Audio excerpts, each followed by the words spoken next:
where you're told to do it in a certain way, and you gotta do this, you gotta say it this way, you gotta do that.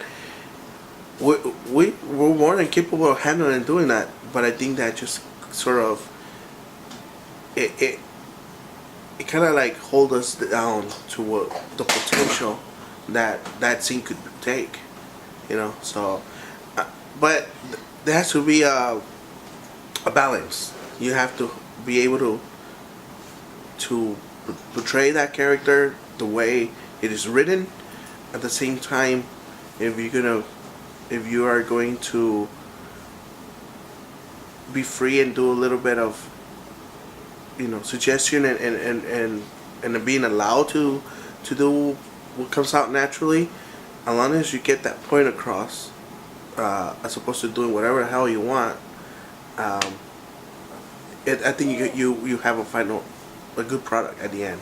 Now, as a writer, you think of a story, and then what's the process to put in that story in a script and make it come to life?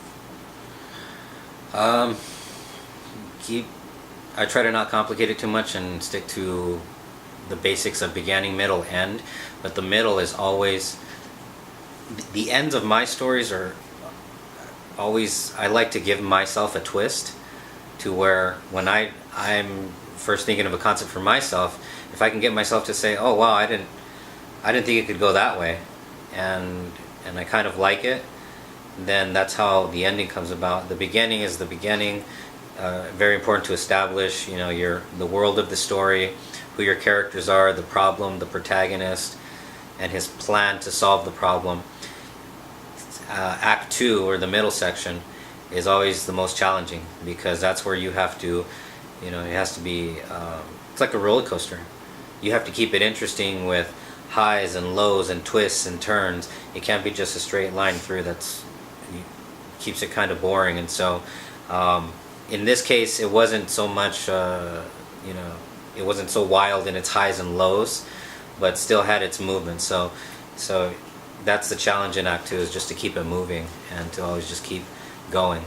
We chose her because she was strong. She brought a lot to the table, and she was strong in her capabilities, and I mean, she just had a lot of strength to what she brought to the table. Yes. So what was your experience working with Callie? My experience was a learning experience because of what she brought to the table. Like you say, I had to cope with that. I needed to absorb her knowledge of whatever she brought to, you know, in front of the camera. It was amazing the way she works.